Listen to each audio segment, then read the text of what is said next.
The Bride of Haebæk is a rom-com fantasy South Korean television drama adapted from Yoon Mi-Bride Kyung's 2006 sunjung manhwa Bride of the Water God.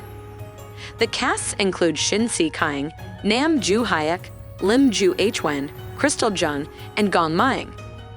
The show was broadcasted on the cable channel TVN from July 3, 2017 to August 22, 2017. Mind the spoilers. Welcome to Kdrama Flash. In today's video, we will be talking about the famous South Korean television series, The Bride of Haebæk. The story begins with the water god, Lim Ju-hwan, traveling to Earth in search of the godstones he needs to become king. Surprised to find himself on Earth without the coordinates to the godstones, his powers, or any money, Haebæk was forced to rely on his servant, one descended from humans who struck a pact with the gods to serve them for all eternity. To survive in the modern world, Haebæk is portrayed as a spoiled and entitled water god. He doesn't appreciate having to enter the world of humans and just wants to retrieve the stones, take his throne, and go as quickly as possible. His servant, Yoon Mi-Bride, is played convincingly by Shin Se-Kyung. She is a psychiatrist whose ancestors have spent generations serving the water god. She attempts to disguise the fact that she is a kind person. She is not particularly content with her life. Additionally, she believes Haebæk to be insane when they first meet. It undoubtedly made the relationship fascinating. CEO's Shin Se-Kyung is played by Lim Ju-hwan. He cares about Soa and is the CEO of a resort. He is unquestionably the drama's most intriguing and fully realized character. He has depth and his personality is well presented. Then we have our other gods who reside among us. A sky god named Gong Myung, who don't get along very well with Haebæk. Another water god, Mi-Bride Krystal, is an actress in the human world who has been in love with Haebæk for a very long time. This pair undoubtedly causes issues for Soa and Haebæk.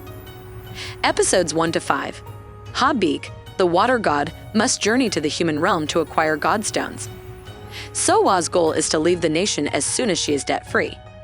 She tries to dig out a diamond ring from the hole she'd buried it in, thinking it will help her pay off part of her debt.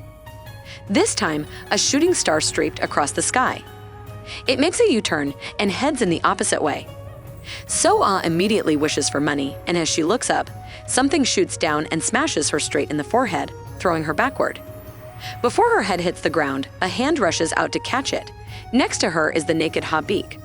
This was their first meeting. As the story progresses, Soa is divided over Haebæk's divine blessing, while Haebæk refuses to admit that it was unsuccessful. In the water world, the high priest reveals that Soa will die before Haebæk returns to take his crown. In the human world, Haebæk vows that he will awaken his servant and kisses Soa. Haebæk is staying in a plastic house with Namsri beside the river.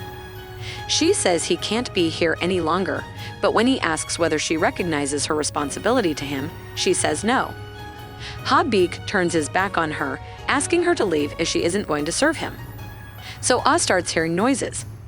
Haebæk is on the lookout for Mi-Bride, whom he keeps seeing on electronic devices. We meet actress Hera, also known as Goddess Mi-Bride Krystal, who is getting ready for a photo session by the pool. She glances up when she hears Haebæk calling her name and sees him smiling at her across the way. Mi-Bride calls the sky god Byram and tells him impatiently that Haebæk is here. Byram figures Haebæk will come looking for him. We anticipate they have some role with the godstones. Meanwhile, Soa encounters an attack and Haebæk comes to her rescue. Soa is taken aback after witnessing Haebæk's abilities, and Haebæk is as taken aback to hear that collecting the godstones will be even more difficult than he anticipated. Haebæk devises a theory to explain how his powers function. Byram and Mi-Bride meet to discuss their problems. Episodes 6 to 10. Haebæk tries to figure out where the godstones could be alongside Mi-Bride and Byram. Soa is frustrated because her life is in the hands of the gods. Soa is confronted with mortality in the form of a speeding truck. Soon Haebæk discovers something unexpected. When Haebæk realizes his true identity, he confronts Hui confidently, but Mi-Bride is scared of the consequences. The gods finally find Ju-dong, but he is not the same person they recalled. Hui begins to doubt and test his abilities. So-ah and Habeak battle with their affections for each other, knowing that they'll soon be separated again. Habeak is realizing that his journey to the human world is about more than just finding the divine stones. He's come to learn a great lesson, but first, he must figure out what that lesson is. Meanwhile, Hoo-yi struggles with his darker side. Episodes 11 to 16. The plot gets more interesting. Hoo-yi is becoming increasingly terrified of himself. His abilities are exposed. Habeak tries to define their uncertain relationship after disagreeing with So-ah. Mu-ra tells So-ah about the last human Habeak loved and how their relationship ended. Habeak decides to return to the realm of the gods. Habeak returns to the human realm, but he has left something behind. Byrium's wrath begins to erupt. Source of Byrium's hatred is revealed.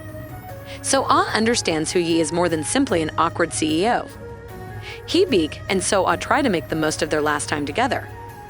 Habeak receives news that ruins his last few days with So-ah, and the terrible news simply keeps coming.